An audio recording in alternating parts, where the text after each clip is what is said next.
শারমিন হোসেন জানতে চেয়েছেন, হুজুর এশার পর কি তাহাজ্জুদ পড়া যাবে? প্রতি শুক্রবার ফজর নামাজের পর সূরা ইয়াসিন পড়া কি জরুরি? সাইফুল ইসলাম আপনি জানতে চেয়েছেন, ওযু করার সময় আযানের জবাব দেওয়া যাবে কি? মনের মধ্যে অনেক খারাপ কথা আসে, যা অনেক খারাপ কথা আল্লাহকে নিয়ে আসে, এদিকে গুনাহ হবে? মাঝে মধ্যে নবীকে নিয়েও আসে। মনের মধ্যে অনেক কথা আসে যা আমি ইচ্ছা করে আনি না, এ থেকে গুনাহ হবে? কোরআন শরীফ ভুলবশত পা ঠেকলে করণীয় কি? কোরআনের কোন আয়াত রিংটোন, কোরআনের কোনো আয়াত রিংটোন দেওয়া যাবে কিনা? ভাগিনা ভাগ্নিকে আব্বু আম্মু বলে ডাকা যাবে কিনা? টাকার নিচে কাপড় পরা কি জায়েজ আছে? ঘরে কি বিড়াল পালন করা যাবে? চেয়েছেন একজন আদর্শ স্বামীর দায়িত্ব কি কি? প্রিয় দর্শক, আমরা যে সমস্ত প্রশ্নগুলো ইতিমধ্যে আমাদের কাছে চলে এসছে সেগুলোর উত্তর দেওয়ার মাধ্যমে আমাদের আজকের এই পর্ব শুরু করি। শারমিন হোসেন জানতে চেয়েছেন, হুজুর এশার পর কি তাহাজ্জুদ পড়া যাবে? উত্তর হ্যাঁ, যাবে।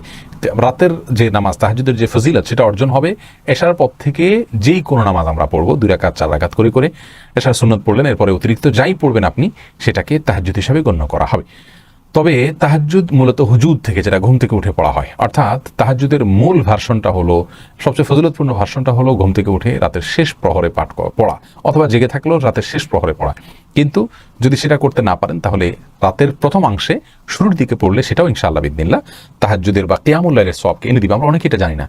আপনার কাছে যদি আখের গোড়ার অংশ না থাকে তো আপনি আগের অংশ খাবেন, অর্থাৎ সাধ্য অনুযায়ী চেষ্টা করবেন।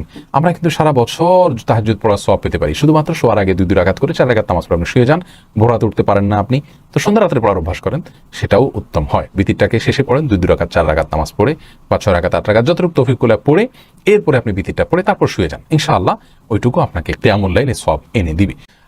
সাইমম সোহাগ আপনি জানতে চেয়েছেন, প্রতি শুক্রবার ফজর নামাজের পর সূরা ইয়াসিন পড়া কি জরুরি? না, শুক্রবার ফজরের পর, এমনকি প্রতিদিন ফজরের পর সূরা ইয়াসিন পড়া বা সারাদিনের ভিতরে সূরা ইয়াসিন পড়ার যে ফজিলতের কথা আমরা শুনি এটি বিশুদ্ধভাবে প্রমাণিত নয়। সূরা ইয়াসিন সম্পর্কে যত ফজিলতের হাদিস আছে তার একটিও বিশুদ্ধতার মানদণ্ডে উত্তীর্ণ নয়। তবে হ্যাঁ, সন্দেহাতীতভাবে কোরআনের একটি গুরুত্বপূর্ণ সূরা, এর মধ্যে অনেক গুরুত্বপূর্ণ বিষয় রয়েছে, সেগুলো আমরা পাঠ করব, অনুধাবন করব, তিলাওয়াত করব, সন্দেহ নাই। কিন্তু এটার বিশেষ যে ফজিলত মনে করা হয়ে থাকে সকালবেলা ফজরের পরে তিলাওয়াতের, সেটি রাসূল করিম সাল্লাল্লাহু আলাইহি ওয়াসাল্লামের দিকে সম্বন্ধ করাটা বিশুদ্ধ নয়। সাইফুল ইসলাম আপনি জানতে চেয়েছেন, ওযু করার সময় আযানের জবাব দেওয়া যাবে কি? ওযু করার সময় আযানের জবাব দেওয়া যাবে যদি আপনি ওযুর ফাঁকে ফাঁকে দিয়ে ফেলতে পারেন, কোনো অসুবিধা না থাকে, পানি অপচয় না হয়, ফাঁকে ফাঁকে দিয়ে ফেলতে পারেন। ওযুর সময় তো বিশেষ কোনো দোয়া নাই, অতএব মুখে আপনি আমলটা করতেই পারেন। ওযুর হাত ধোয়ার সময় এক দোয়া, মুখ ধোয়ার সময় এক দোয়া, পাও ধোয়ার সময়, মাথা মাসা করার সময় এক দোয়া, এরকম বিভিন্ন দোয়ার কথা আমরা জানি, সেগুলো বিশুদ্ধ হাদিস দ্বারাই প্রমাণিত নয়। যার কারণে ওযুর ফাঁকে ফাঁকে আপনি আযানের জবাব দিতে। এই আইডি থেকে আপনি জানতে চেয়েছেন, মনের মধ্যে অনেক খারাপ কথা আসে, যা অনেক খারাপ কথা আল্লাহকে নিয়ে আসে, এদিকে গুনাহ হবে? মাঝে মধ্যে নবীকে নিয়েও আসে। মনের মধ্যে অনেক কথা আসে যা আমি ইচ্ছা করে আনি না, এ থেকে গুনাহ হবে? ইচ্ছাকৃত না আনলে আপনার কোনো গুনাহ হবে না। তবে মনে রাখা উচিত, যখনই বাজে চিন্তা আসে সঙ্গে সঙ্গে সেটাকে আপনি, শয়তান আপনার মনের ভিতরে এটা সৃষ্টি করে, ওইটাকে আপনি শয়তানের জন্য, তাকে বধ করার জন্য অস্ত্র হিসেবে ব্যবহার করতে পারেন। কারণ হলো, আল্লাহকে নিয়ে কেন বাজে চিন্তা আসে, অন্য কাউকে নিয়ে আসে না। তার মানে শয়তান যে আমাদের চিরন্তন শত্রু, সে যে আমাদেরকে আল্লাহ থেকে ভুলিয়ে রাখতে চায়, এই জন্য সে মনের ভিতরে এগুলো উদ্রেক করে। আল্লাহ তাআলা তাকে সে পাওয়ার দিয়েছেন, সে আমাদের মনের ভিতরে বাজে চিন্তা আনতে পারে। মনের ভিতরে বাজে চিন্তা আনাটা বরং প্রমাণ হয় যে শয়তান তার কাজ করে যাচ্ছে। আমাদের এরকম চিন্তা আসার সঙ্গে সঙ্গে তওবা করে ইস্তেগফার করে শয়তান থেকে আল্লাহর কাছে পানাহ চাওয়া উচিত। আউযু বিল্লাহি মিনাশ শাইতানির রাজিম পড়বেন। এরকম চিন্তা আসলে বাম দিকে 3 বার থুতু ফেলবেন, ইনশাআল্লাহ আল্লাহ তাআলা হেফাজত করবেন। ইচ্ছাকৃত না করলে, এরকম চিন্তা হঠাৎ আসলো, এতে আপনার কোনো গুনাহ হবে না ইনশাআল্লাহ। আশরাফ শাওন আপনি জানতে চেয়েছেন, নামাজের মধ্যে খারাপ ধারণা মনে আসলে কি করতে হবে? খারাপ ধারণা বলতে কি বোঝাতে চাচ্ছেন ভাই আশরাফ? খারাপ ধারণা বলতে বাজে কোনো চিন্তা, খারাপ কোনো চিন্তা যদি আসে তাহলে সেটা ইস্তেগফার করে সাথে সাথে আল্লাহর ভয়ে, সালাতটা আল্লাহর শরণার্থে, আল্লাহ দেখছেন, আল্লাহ আপনাকে অবজার্ভ করছেন, সেটাকে মাথায় রেখে আপনি ফেরত আনবেন। কি পড়ছেন সেগুলো বুঝে পড়ার চেষ্টা করবেন, তাহলে সেদিকে মনোযোগ থাকবে ইনশাআল্লাহ। আর যদি সালাতের মধ্যে আপনার বাজে চিন্তা, খারাপ চিন্তা বলতে, খারাপ ধারণা বলতে আপনার আল্লাহ সম্পর্কে বা অন্য কিছু সম্পর্কে আসে, তাহলে তো যে পরামর্শ একটু আগে আমরা দিলাম সেটার উপরে আমল করতে হবে।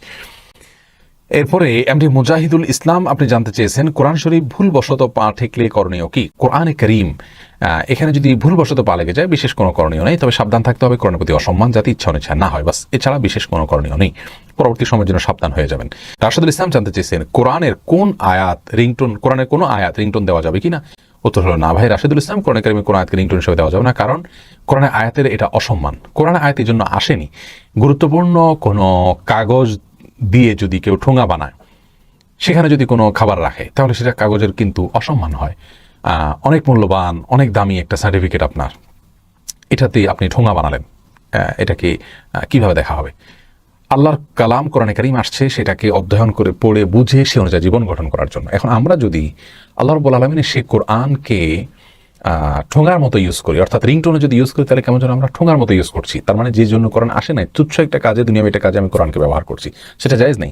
অনেকে এই সেন্স থেকে করেন যে আমি কোরআন আয়াত শুনে আমার কাছে ভালো লাগবে, ভালো লাগা কাজ করবে, গান বাজনার বিকল্প করবো। গান বাজনার বিকল্প অন্য কোনো সাউন্ড আপনি সেট করতে পারেন, কিন্তু কোরআন আয়াতকে করা, এটা কোরআন আয়াতকে অপব্যবহার করার শামিল। এক। দ্বিতীয়ত হলো তেলাওয়াত এখানে যখন শুনবেন আপনি মনোযোগ দিয়ে শুনবেন না, কারণ হলো এটাকে আপনি একটা দুনিয়াবি একটা কাজের মাধ্যম বানিয়েছেন, শুধুমাত্র আপনাকে সে অ্যালার্ম দিচ্ছে। আল্লাহর কালামকে অ্যালার্মিং এর জন্য আপনি ইউজ করছেন, দুনিয়াবি অ্যালার্মিং এর জন্য, যেটা জায়েজ নেই। এরপরে এটা টয়লেটে বা অন্য কোনো জায়গায় থাকলেও বেজে উঠবে। তারপরে এটা তেলাওয়াতের পরে একটা অর্থবহ জায়গা ছাড়া যে কোনো জায়গায় আপনি কল রিসিভ করে ধরতে পারেন, আরও অনেক কারণে এটা জায়েজ নেই। জিয়াউদ্দিন জানতে চেয়েছেন ভাগিনা ভাগ্নিকে আব্বু আম্মু বলে ডাকা যাবে কিনা। অসুবিধা নেই, এটা সে অর্থে প্রকৃত অর্থে আব্বু আম্মু বলা হয় না, যার কারণে ইন্নামাল আমালু বিন্নিয়াত, তাদেরকে মানে আব্বু আম্মুর মতো মানে শ্রদ্ধার স্নেহের সেই জায়গা থেকে বলা যেতে পারে, কিন্তু পরিচয় দিয়ে আব্বু আম্মু তারা আমার বাবা মা এরকম কোনো পরিচয় তারা আপনি দিচ্ছেন না। যদি দিতেন তাহলে সেক্ষেত্রে এটি গুনাহের কারণ হতো। রহমান মন্ডল জানতে চেয়েছেন অহংকার ছাড়া বাধ্য হয়ে টাকার নিচে কাপড় পরা কি জায়েজ আছে? বাধ্য হওয়া বলতে আপনি কি বোঝাতে চাচ্ছেন? কেউ যদি আপনাকে বাধ্য করে তাহলে তো অবশ্যই আপনার জন্য জায়েজ আছে, কিন্তু কোনো প্রতিষ্ঠানে আপনি কাজ করছেন, কোনো জায়গায় যাচ্ছেন, আপনি টাকার নিচে পড়লে মানুষ, টাকার উপরে পড়লে মানুষ হাসাহাসি করবে বা আপনাকে স্মার্ট মনে করবে, অসামাজিক মনে করবে, তো এটা তো বাধ্য করা নয়, এটা তো একটা চ্যালেঞ্জ। আর চ্যালেঞ্জগুলোকে ওভারকাম করা এটাই তো আমাদের দায়িত্ব। আল্লাহর ভালোবাসার কে প্রাধান্য দেওয়া এটাই তো আমাদের দায়িত্ব। আমরা কোনটাকে সিরিয়াসলি নিচ্ছি সেটাই তো প্রমাণ করবে সেই পরিবেশের মাধ্যমে। বিদায় এটাকে আপনি বাধ্য করা বলতে পারেন না। আর অহংকার না থাকলেও টাকনুর নিচে কাপড় পরা নিষেধ। বিষয়টা এরকম নয় যে অহংকার করে পরা নিষেধ, অহংকার না থাকলে পরা যাবে। কারণ টাকনুর নিচে কাপড় পরার নিষেধাজ্ঞার ক্ষেত্রে যদিও কোনো কোনো হাদিসে অহংকারের কথা বলা হয়েছে, কিন্তু অন্যান্য হাদিসে আমভাবে সাধারণভাবে নিষেধাজ্ঞা করা হয়েছে। ওসমান রাদিয়াল্লাহু তাআলা আনহু বা এক দুজন সাহাবীর ক্ষেত্রে এরকম বর্ণনা পাওয়া যায় যে তাদেরকে রাসূল আকরাম সাল্লাল্লাহু আলাইহি ওয়াসাল্লাম পারমিশন দিয়েছেন যে তারা অহংকার থেকে মুক্ত। এটা তাদের জন্য খাস, স্পেশাল। এটা আম বা সাধারণ কোনো বিধান না, কোনো ব্যক্তির জন্য নির্দিষ্ট কোনো বিধান আসলে তার জন্যই শুধু খাস থাকে।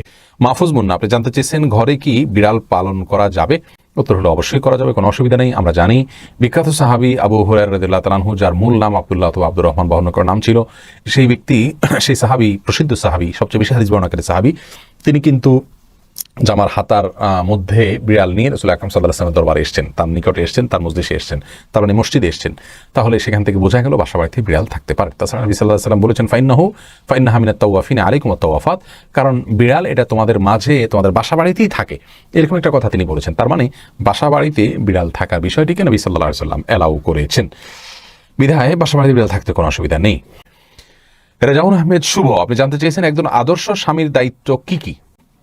একজন আদর্শ স্বামীর দায়িত্ব হলো তার স্ত্রীর শারীরিক চাহিদা পূরণ করা, তার স্ত্রীর আর্থিক চাহিদা অর্থাৎ ভরণ পোষণ এগুলোর ব্যবস্থা করা, তার সাথে সুন্দর আচরণ করা। আল্লাহ বলেছেন ওয়া আশিরুহুন্না বিল মারুফ, তোমরা স্ত্রীদের সঙ্গে যথাযথভাবে বসবাস করবে, সামাজিক যে তাদের মর্যাদা আছে সেটাকে লক্ষ্য করে বসবাস করবে, গালমন্দ করবে না, অযথা তাকে কষ্ট দিবে না এবং অযথা প্রহার করবে না, এবং তার প্রতি অসম্মান অশ্রদ্ধা এরকম কোনো কিছু করবে না, যথাসম্ভব তার কাজে হেল্প করবে। রাসূল করিম সাল্লাল্লাহু আলাইহি ওয়াসাল্লাম স্ত্রীর কাজে হেল্প করতেন, মন খারাপ হলে তাকে সময় দেওয়া, এগুলো সবগুলো আদর্শ স্বামীর দায়িত্ব। সেই সাথে আদর্শ স্বামী তার স্ত্রীকে আখিরাতের পথে পরিচালিত করবেন, জান্নাতের পথে যেতে সহায়তা করবেন, কোরআন হাদিস শেখার জন্য সহায়তা করবেন। বিশেষ করে তারা বাইরে যেতে পারেন না, সব জায়গায় যেতে পারেন না, শিখতে পারেন না, সেক্ষেত্রে তাদের ইসলামিক নলেজ অর্জনের জন্য পথগুলো উন্মোচন করে দিবেন, বাহির থেকে ভালো কিছু জানলে তাদেরকে শেয়ার করবেন। সুন্দরভাবে তাদের সাথে বসবাস করা, তাদেরকে স্যাটিসফাইড করা, এটা আদর্শ স্বামীর গুণ। একটা পর্যায়ে গিয়ে সেই স্ত্রী যখন বলবেন যে হ্যাঁ আমার স্বামী একজন ভালো মানুষ সার্বিকভাবে, তখন তিনি আল্লাহর কাছেও ভালো হিসাবে বিবেচিত হবেন। অতএব তার কাছ থেকে সার্টিফিকেট যেহেতু নিতে হবে বিধায় তাকে